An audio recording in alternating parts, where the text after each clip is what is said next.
Eles não param quietos, fazendo de tudo um pouco e um pouco de tudo, geralmente ao mesmo tempo e agora, é claro. Alex Colantônio e André Rodrigues, também conhecidos como os Decornautas, são as pessoas e mentes brilhantes por trás do Alex em Casa. Juntos ou separados, eles estiveram à frente das mais expressivas publicações de design e moda do Brasil e acabam de lançar o estúdio de consultoria especializado em curadoria e direção artística para o mercado do design e do entretenimento, seja em forma de ensaios fotográficos cultuadíssimos, textos cheios de borogodó, roteiros, cenografias, consultorias conceituais e visuais em arquitetura de interiores. Entre os projetos que assinam estão revistas customizadas, shows, a direção de arte das marcas Artefacto e Trousseau e muitos palpites de ouro nos ambientes mais transados dos arquitetos e decoradores nas principais mostras do país.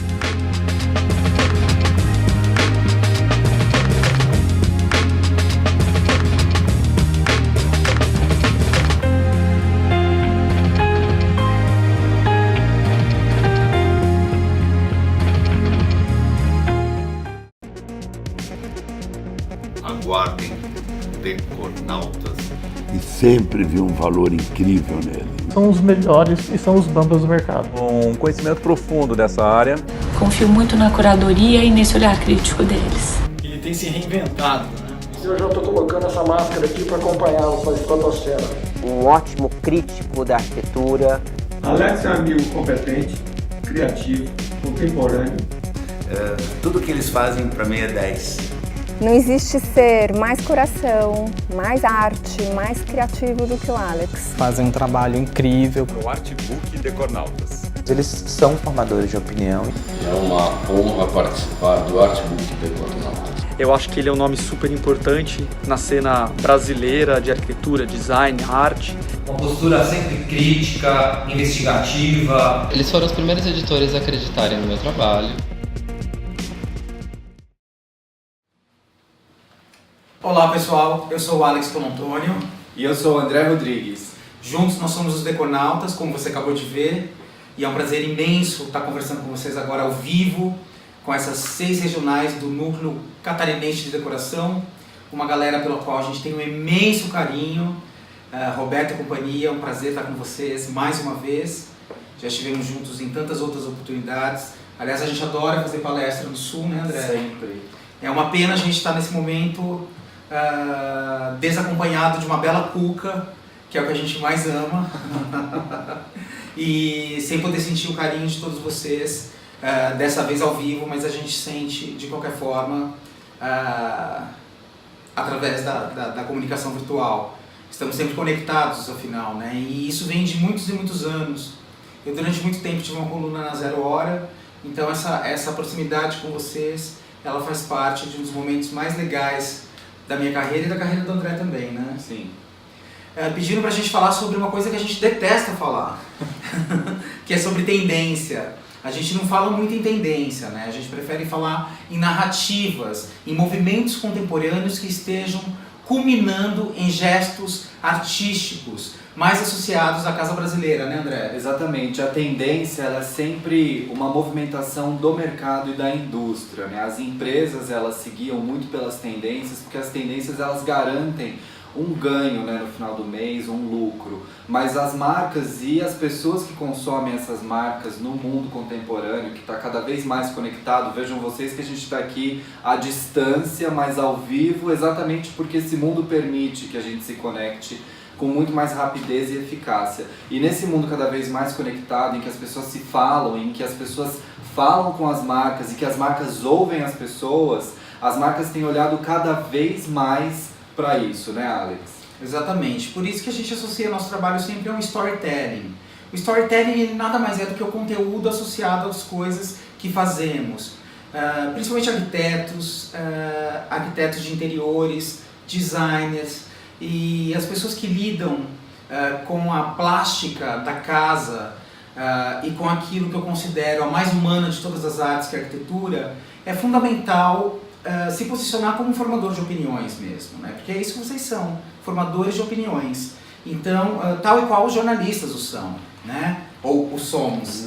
Então, é super importante se preocupar com a origem né? Então quando a gente fala em movimentos contemporâneos que desembocam em cases de sucesso neste mercado especificamente, a gente fala basicamente de originalidade, de valorização do desenho nacional, do uso destemido da cor e da sustentabilidade para muito além do discurso, né, André? Exatamente, da autoria também, né? A importância da assinatura, de você olhar para o meio ambiente, de você compartilhar ideias com outras pessoas e de você sair da frequência da tendência, que é essa frequência muito comercial, e entrar no fluxo da história, do storytelling, da narrativa, que fala sobre as pessoas, sobre suas vontades, sobre seus sonhos de futuro e como as marcas se encaixam nesse novo mundo que se forma, certo, Alex? Exatamente. Eu queria começar falando sobre a mobília brasileira, que é uma das principais matrizes do nosso discurso, seja ele na hora de fazer uma revista, seja ele na hora de dar uma palestra, seja ele na hora de prestar alguma consultoria a algum profissional. Então, o mobiliário brasileiro nunca teve tanto êxito e visibilidade como agora. A nossa mobília é muito próxima à mobília escandinava no que diz respeito à qualidade, né? Se você pensar principalmente na mobília clássica dos anos 50 e 60, que redefiniu o móvel moderno no Brasil, inclusive com algumas questões ecológicas um pouco delicadas, porque nós usamos o nosso jacarandá a exaustão, né, até quase praticamente seu extermínio, mas por conta da qualidade da madeira e por conta também de um fenômeno de migração dos grandes mestres marceneiros de outros países que vieram para cá refugiados do pós-guerra, toda a identidade do móvel brasileiro ela foi praticamente forjada por imigrantes. Tirando o Sérgio Rodrigues ali, um Zanini Caldas acolá, quase todos eles eram de fora. Eu me refiro a Jorge Zalzupin, Jean Gilon, Lina Bobardi. Então a gente teve esse movimento de uma leitura estrangeira com essas referências de uma marcenaria muito bem executada na gênese do móvel brasileiro. E hoje o móvel brasileiro ele é considerado um dos melhores do mundo. Grandes indústrias e marcas e galerias internacionais têm olhado para ele, tanto no sentido de cooptar designers brasileiros para desenhar, caso do Zanini, o Zanininho, que desenha para brands como Tonnet, Capellini, até designers mais autorais, como Rodrigo Almeida, por exemplo, que é o único designer brasileiro no acervo permanente do Centro Georges Pompidou, na França, que é um dos museus mais insensatos do planeta. A gente tem também o caso do Paulo Mendes da Rocha, nosso maior arquiteto vivo, único brasileiro a ter um Pritzker Prize, né, que é o Oscar da arquitetura, e ele teve a sua poltrona Paulistano, que foi construída em 1958 para o clube homônimo. Ele teve essa poltrona exposta no acervo permanente do MoMA de Nova York, que talvez seja o maior museu de arte contemporânea do mundo. Então esse boom do design brasileiro ele reverbera para outras frentes. A gente tem também uma indústria cada vez mais nacional. Vocês conhecem isso de perto, porque vocês estão nos maiores polos moveleiros da América Latina, né, que é a região sul. Então nós temos um movimento, felizmente, que está diretamente relacionado à autenticidade. Parece que pela primeira vez na história os grandes brands estão de fato preocupados com a autoria do desenho. Porque essa cultura da cópia é uma coisa muito intrínseca do Brasil. E ela está diretamente relacionada ao fato das pessoas, das empresas serem muito familiares. Então essas empresas muito familiares, elas trazem essa cultura de associar o trabalho ao lazer. Então as famílias antigamente, quando elas viajavam para a Europa, elas nunca faziam só uma viagem de lazer. Elas sempre passavam nas marcas e pegavam um catálogozinho, viam o que estava acontecendo e voltavam para cá e replicavam. Esse movimento ainda acontece, mas felizmente em menor escala, porque a globalização trouxe em seu combo também a legitimidade. Então, ao passo em que as pessoas têm mais acesso à informação, ficou muito mais fácil denunciar uma cópia. Então é importante ver e celebrar como essa indústria começa a apostar em novos talentos e pavimentar a estrada para o novo, né, André? Exatamente. Aí por trás disso tudo que o Alex diz, tem a nossa narrativa que ainda está sendo construída, né, Alex? A identidade brasileira, ela ainda está em formação em todas as áreas de criação. No design especificamente, como o Alex estava contando, a gente herda muito esse gesto artesanal que vem dos indígenas que habitavam essas terras, né? Quando o Brasil foi colonizado, o contato direto com esses povos trouxe pra gente, pro homem branco que veio da Europa, essas referências de técnicas artesanais, de materiais naturais, né, Alex, como o barro, o sentar indígena que você pode encontrar na cadeira paulistana, que o Alex descreveu. Foi inspirado numa rede. Exatamente. Então também por trás dessa retomada do artesanato e dessa revalorização do Brasil, tem a nossa história, a nossa gênese, onde a gente começou e por que a gente está aqui hoje, onde a gente está, desse jeito que a gente está, né? Esses estrangeiros que vieram para cá e que interpretaram a nossa madeira, eles fizeram isso remixando as técnicas de lá com as técnicas daqui. Então, essa formação da identidade nacional a gente encontra muito nos jovens talentos, como o Alex ia falando. A nova geração de designers no Brasil, a exemplo do Rodrigo Almeida, que está no acervo do Pompidou, olha muito para isso, para essa ancestralidade indígena e para as matérias-primas que a gente tem à disposição no Brasil, e não aquilo que está acontecendo de melhor na Europa ou no Japão, né?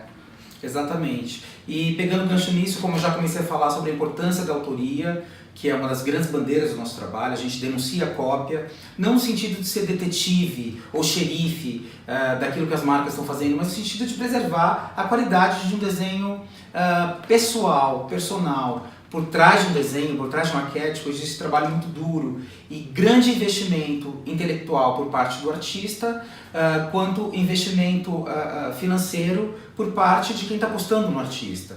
Então esses valores, eles são fundamentais para o crescimento da nossa indústria. A indústria lá fora só aconteceu por respeitar esses valores. É claro que a gente tem uma questão absolutamente polarizada, quase tão polarizada quanto esse embate político que a gente enfrenta hoje em dia, né? Essa polarização aguda, mas nós temos realmente esses elementos a serem considerados.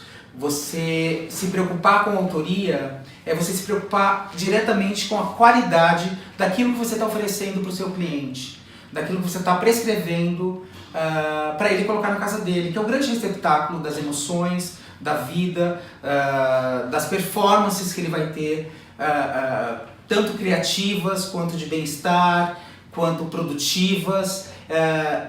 A casa é o grande porto seguro, né? Então a gente tem que ter muita responsabilidade na hora de desenhar o espaço para alguém. E para escrever um móvel falsificado, muitas vezes é, de certa forma, valorizar um roubo de propriedade intelectual. Você está proporcionando um espaço fake para aquela pessoa morar. Sem entrar no mérito de outras questões, como a ergonomia, a qualidade, a durabilidade, a matéria-prima, a origem, porque por trás de um móvel assinado você também tem processos totalmente validados em termos de produções sustentáveis, de resíduos industriais. Então todas essas questões são fundamentais.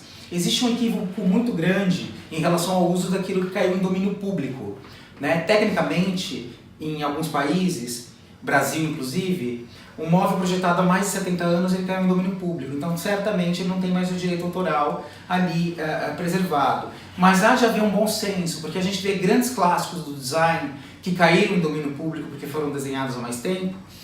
Eu me refiro à mesa Saarinen, à cadeira Bertoia, que são replicados à exaustão em lojas populares e que as peças trazem quase aquela fragilidade de uma cadeira de churrasco. Como eu tenho uma silhueta mais avantajada, eu já quebrei várias delas, né? Então eu falo aqui de uma experiência de campo. Não é legal você apostar numa cópia, porque quase sempre a cópia está associada a uma coisa ruim, de quinta categoria e de péssima qualidade. Então é importante valorizar isso. Falamos sobre o mobiliário brasileiro, falamos sobre a importância da originalidade. Eu acho importante a gente falar um pouquinho sobre cor, né, André? Eu acho também. Só para complementar a coisa das cópias que o Alex falou, para finalizar, a cópia também ela é uma continuidade desse pensamento que não serve mais pra gente, que é ficar reproduzindo o que os outros estão fazendo, o que os outros estão dizendo que é melhor. E a gente precisa se libertar de uma vez por todas disso, né? Então apoiar o design autêntico, original, assinado, autoral, é apoiar a sua própria identidade nacional, né? A construção de uma identidade nacional coletiva. Agora vamos falar de cores, claro. Pois é, você sabe por que a gente está vivendo esse boom de cor tão intenso? Por que as pessoas estão tão apostando? As últimas edições da Casa Cor, inclusive as da região sul, elas provam que as pessoas estão cada vez, quando eu falo as pessoas eu me refiro ao arquiteto que traz consigo esse caráter de formador de opinião.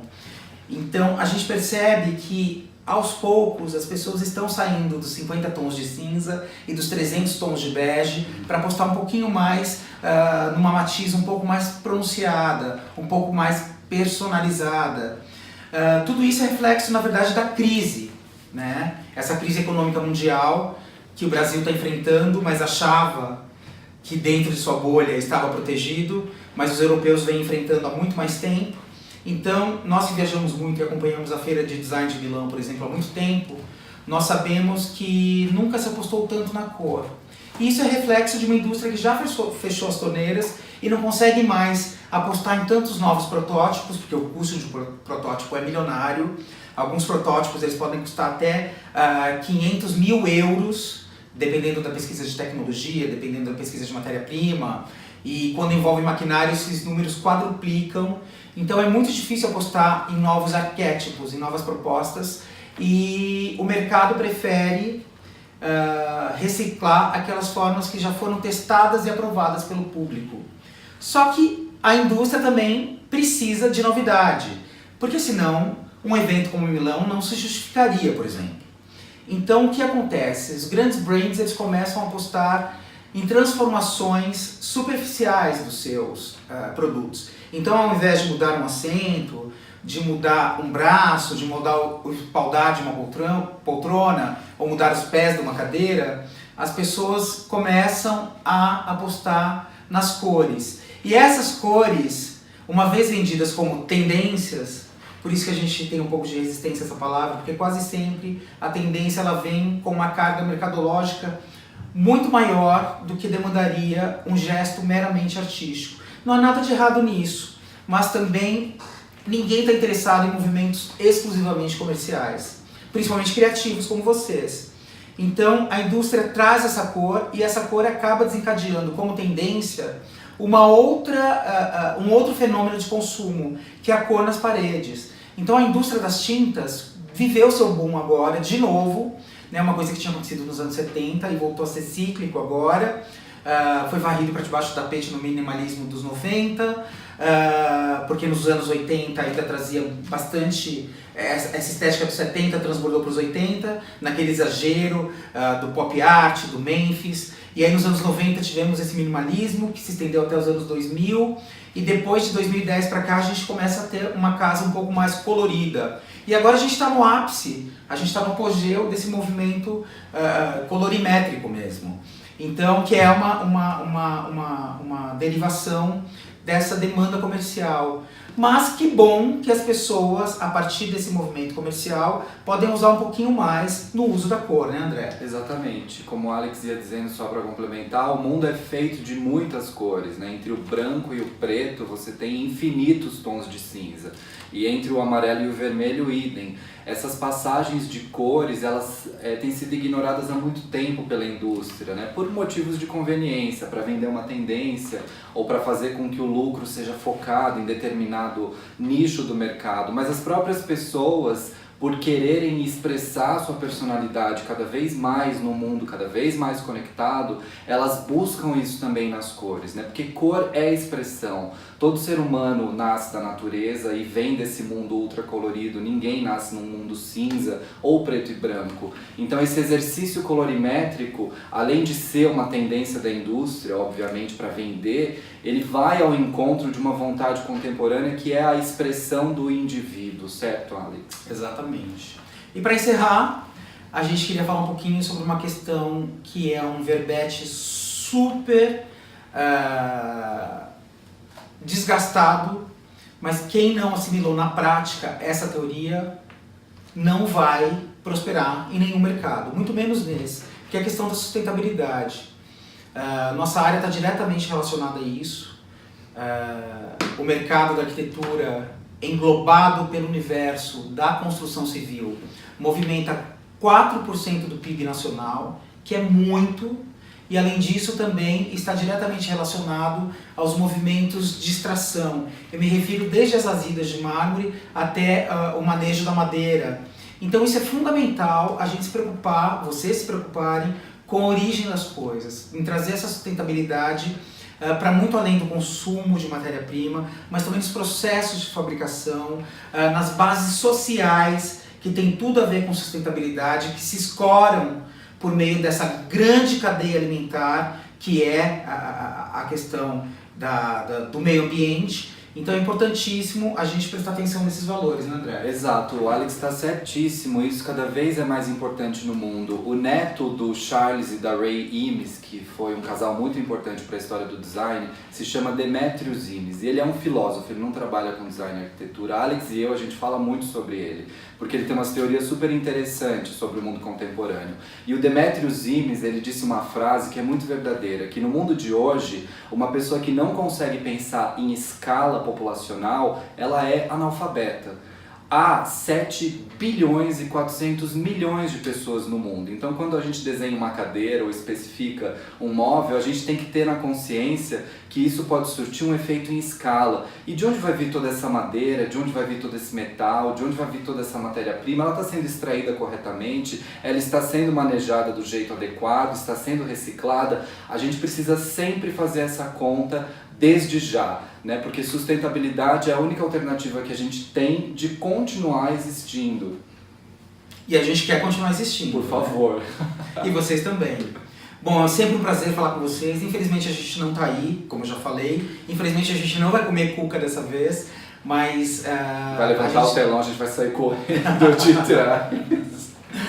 Mas eu espero em breve estar com vocês aí pessoalmente, eu e André. Com certeza. Adora vocês. Fiquem de olho nos nossos movimentos. Sigam a gente no Instagram, @Decornautas. O Decornautas está vivendo um momento de glória, poder, riqueza. Mentira.